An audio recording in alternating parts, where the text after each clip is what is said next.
थोड्याशा अंतरावरती उभे राहा. त्यानंतर दोन्ही हात असे दारावरती ठेवून द्या.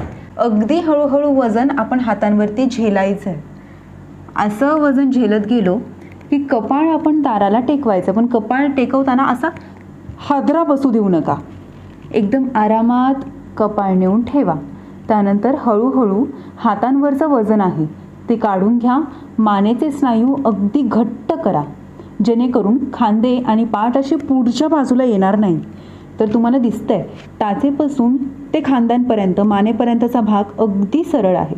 आता मी संपूर्ण वजन कपाळावरती झेललेलं आहे आणि मानेवरती पूर्ण त्याचा प्रेशर येतोय.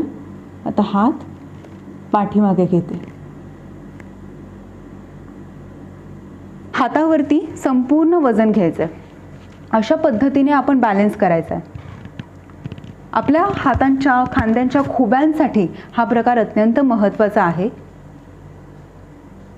तर हातांवरती एक अशा पद्धतीने वजन घेऊ शकता आणि तुम्ही दोन्ही हातांवरतीही असं वजन घेऊ शकता.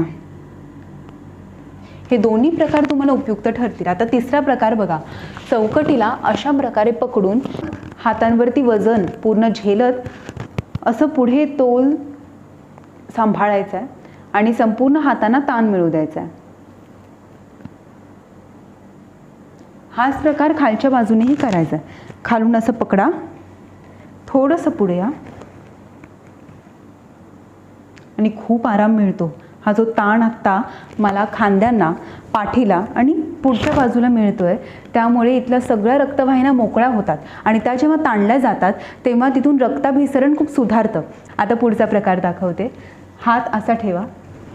असा ठेवल्यानंतर एक स्टेप पुढे टाका. आता मी सध्या डावा हात इथे ठेवलेला आहे, त्याच्यामुळे मी डावा पाय पुढे घेते.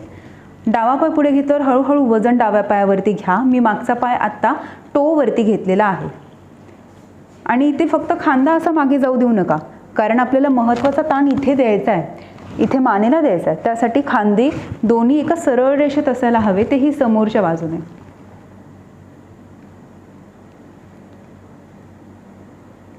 हाच प्रकार मी तुम्हाला आता जरा मागून दाखवते. मागून तुम्हाला लक्षात येईल की पाठीच्या किती जवळ मागच्या बाजूने हात हा ताणला जातोय.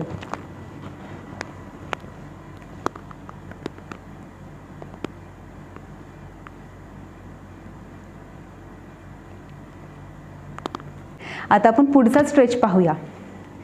हा बघा, या पद्धतीने मान आतमध्ये घ्या. याने तुम्हाला खूप रिलीफ मिळेल. पुढची आयसोमेट्रिक एक्सरसाइज. एक पाय पुढे आणि दुसरा पाय मागे, रनिंगची पोझिशन असते ना तशी घ्यायची. त्यानंतर दोन्ही हात आपण असे दरवाजावरती ठेवून द्यायचे आणि मग दरवाजाला एकदम जोरात असं ढकलायचं आणि कंटिन्युअस ढकलत राहायचं. कंटिन्युअस ढकलत राहा. हा ढकलण्याचा जो प्रेशर आहे ना, तो एक्झॅक्ट जिथे यायला पाहिजे तिथे येतो. म्हणजे इथे येतो, इथे येतो, खालून येतो, मागून येतो. तर कंटिन्युअस तुम्ही 45 सेकंद ते 1 मिनिट असं ढकलत राहा.